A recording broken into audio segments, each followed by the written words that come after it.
राजकीय प्राथमिक विद्यालय होशियार एक सुंदर सी छोटी सी कविता है। होशियार सरपंच साहब और प्रधान साहिबान, इन सबको आप और हम, ऐसा सबकी सामूहिक जिम्मेवारी है। आप और हम सब मिलकर इस राष्ट्र के लिए काम करें, इस देश के लिए काम करें। और मैं बच्चों को भी ये कहना चाहूँगा, बच्चों आप ही हमारा भारत का भविष्य है। आप जो है आगे बढ़े और अपनी पढ़ाई के प्रति भी ध्यान दें। इस राष्ट्रीय पर्व पर मैं एक चीज़ कहना चाहूँगा, खास करके बच्चों को, इसी के अंदर जो भारत एक माँ शक्ति का रूप लेगा, जो मेरे सामने विराजमान है, इसकी शक्ति के आधार पर जो भारत है वो विश्व गुरु बनेगा। अभी एक जो बच्चा है वो लेके आया था एक ऐसा मॉडल अपना प्रभु श्री राम का मंदिर का। एक छोटा सा बच्चा है विक्रम, भाई राजू राम जी का बच्चा, उसके दिमाग की उपज देखिए। उसने कुछ जो चंद कागज के टुकड़ों से इतना भव्य और इतना दिव्य श्री राम का मंदिर आज आपके और हमारे सबके सामने रखा है। उस बच्चे के लिए भी एक बार जोरदार तालियां। और मैं देख रहा था अंकिता नाम की एक गुड़िया थी, उसने भी स्वच्छता का बड़ा अच्छा और सुंदर संदेश दिया। मैं सभी गुरुजनों से और विद्यालय परिवार के सभी स्टाफ से जो इस प्रकार की अच्छी इस गणतंत्र दिवस पर जो तैयारियां की, मैं उनको सबको शुभकामनाएं देना चाहता हूं, मैं उनको बधाई देना चाहता हूं। अभी मैं बैठे बैठे एसडीएम साहब से बात कर रहा था कि एसडीएम साहब अगला जब भी कोई कार्यक्रम होगा तो ओशिया का एक अपने आप के अंदर पूरे जोधपुर जिले के अंदर एक कार्यक्रम अलग से दिखे, एक भव्य दिखे। इसके लिए हम 1 महीने पहले से तैयारी करेंगे।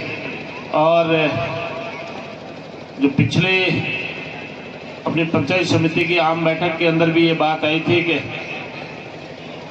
ओशिया अपने हेडक्वार्टर के ऊपर एक बड़ा खेल मैदान होना चाहिए, जो है सभी जनप्रतिनिधि इस बात के लिए सहमत थे। तो इस मौके पर मैं बच्चों को यही कहना चाहूँगा कि जल्दी ही आपको ओशिया में एक बड़ा खेल मैदान मिलेगा, बड़ा स्टेडियम मिलेगा।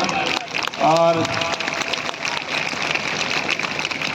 वो जब तक तैयार होगा तब तक इसी मैदान में धीरे धीरे एक भव्य और दिव्य रूप लेवे। वो चाहे 26 जनवरी का अपना कार्यक्रम हो, गणतंत्र दिवस, वो चाहे 15 अगस्त का, चाहे स्वतंत्र दिवस हो। और मैं कहना चाहूँगा कि इस उपखंड स्तरीय पर ऐसा लगभग नज़दीक के सारे बच्चे एक ही छत के नीचे आए और अपना स्वतंत्रता दिवस हो चाहे गणतंत्र दिवस हो, ये राष्ट्रीय पर्व धूमधाम से मनाया जाए। और उसके अंदर जो कुछ ऐसे कार्यक्रम रखे जाए, चाहे कार्यक्रम 1 घंटा लंबा करना पड़े, लेकिन सब बच्चों के सामने जो प्रतिभाओं का ऐसा कहीं न कहीं प्रोत्साहन होना चाहिए। वो चाहे पढ़ाई के क्षेत्र में हो, चाहे शिक्षा के क्षेत्र में हो, वो चाहे किसी भी क्षेत्र में हो, उसे बच्चों के सामने देखने से बच्चों के अंदर एक स्वस्थ कंपटीशन, एक स्वस्थ प्रतियोगिता भी आती है। और इन बच्चों के अंदर जब अच्छी चीज के लिए कोई कंपटीशन आता है तो बच्चे कहीं न कहीं कोई न कोई चीज अच्छा काम ही करते हैं। इस मौके पर मैं आगामी जो कार्यक्रम आने वाले हैं उसमें एसडीएम साहब को ये कहना चाहूँगा, वो चाहे सरकारी कर्मचारी हो चाहे सरकारी अधिकारी हो और चाहे प्राइवेट हो, जो इस समाज के लिए, इस देश के लिए जो अच्छा काम करें, उनको सबके सामने सम्मानित करने का भी काम ऐसे राष्ट्रीय पर्व पर होते रहे, जिससे इन बच्चों के ऊपर और सरकारी अधिकारियों के ऊपर, कर्मचारियों के ऊपर, जनप्रतिनिधियों के ऊपर भी एक तरीके का ये आपस में जो कंपटीशन हो, मुझे भी कुछ न कुछ इस देश के लिए अच्छा करना है, मुझे भी इस राष्ट्र के लिए अच्छा करना है। कई बार हम लोग अपनी मानसिकता में ये सोच लेते हैं कि उसने मेरे लिए क्या किया। ऐसे कई बार सोच लेते हैं कि हमारे एमपी साहब ने क्या किया, या हमारे एमएलए साहब ने क्या किया, या हमारे प्रधान जी ने क्या किया, या हमारे एसडीएम साहब ने क्या किया, या सरपंच साहब ने क्या किया। ये तो जिनका जो जो कर्तव्य है वो तो अपना अपना कर्तव्य सब करेंगे, लेकिन अपने आप के ऊपर ये बात रखकर सोचना कि आपने इस राष्ट्र के लिए क्या किया। ये राष्ट्र ही सर्वोपरि है। यदि आप अपने आप को राष्ट्र के प्रति समर्पित करोगे और इस देश के लिए समर्पित करोगे, यही सबसे बड़ा भाव होगा कि मैंने इस राष्ट्र को क्या दिया। जैसे गुड़िया अंकिता जो स्वच्छता के बारे में जो बोल रही थी, कितनी जो सुंदर सुंदर अंकिता ने बातें बताई। अंकिता बेटा कहाँ है? अरे वाह, बहुत बढ़िया, आपने इतनी सुंदर बातें कही कि एक कबाड़ी वाला, एक नाली की साफ सफाई करने वाला, और मुझे याद आ रहा है कि मैं जिस संस्थान में भी यदि अपने आप को बैठा देखता हूँ, ऐसा सबसे पहले अपनी टेबल को खुद साफ करता हूँ। ये स्वच्छता का एक सबसे बड़ा संदेश है। और इस मंच के माध्यम से मैं आदरणीय नरेंद्र भाई मोदी जी को धन्यवाद देना चाहूँगा कि उन्होंने जो स्वच्छता का लाल किले से एक आवाज लगाई, वो आवाज आज पूरे जो है देश की आवाज बनकर रह गई। और स्वच्छता के प्रति आप और हम कितने जागरूक हो गए। और ओसिया विधानसभा क्षेत्र तो पहले से ही ODF हो गया था।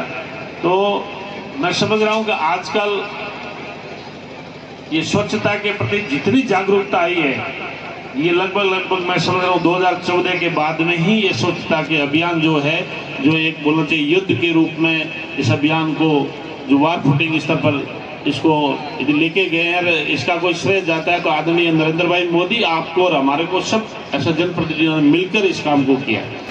जो मेरे सामने विराजमान है, मैं देख रहा हूँ, ये भारत का भविष्य है, यही युवा भारत है और यही स्वस्थ भारत है। ओसिया के अंदर भी बाजार के अंदर पहले गंदगियाँ ज़्यादा थी, लेकिन आजकल एकदम पूरा साफ सुथरा है। और जो है पहला मौका मिला है जो भव्य राम मंदिर के बाद में, और ओसिया विधानसभा क्षेत्र से मुझे प्रतिनिधित्व करने का ये दूसरी बार मौका मिला है। यहाँ पर जो है उपस्थित मैं सभी जन समूह को मैं अपने हृदय तल की गहराइयों से आपको अभिनंदन करना चाहता हूँ। मंच पर विराजमान, इधर विराजमान, इधर विराजमान, मैं आपको इस मौके पर इतना ही आपको एक संदेश देना चाहूँगा, जहाँ भी मेरे आपको जरूरत पड़े, वो चाहे शिक्षा के क्षेत्र में हो, चाहे किसी भी क्षेत्र में, जो सेवा के क्षेत्र में, जहाँ भी आप मेरा उपयोग समझो, मैं हमेशा आपके लिए तत्पर रहूँगा। मैं इन्हीं शब्दों के साथ आप सबको ढेर सारी शुभकामनाएं, बहुत बहुत बधाइयाँ। इस राष्ट्रीय पर्व पर एक अच्छा संदेश लेके जाएं, अपना विकसित भारत बने, समृद्ध भारत बने और एक बोलना चाहिए अच्छी सोच वाले नागरिक बने। इन्हीं जो शब्दों के साथ आप सबको एक बार फिर से मैं हृदय की गहराइयों से इस गणतंत्र दिवस के जो 75वें वर्षगांठ पर मैं आपको बहुत बहुत बधाई देता हूं। भारत माता की, भारत माता की।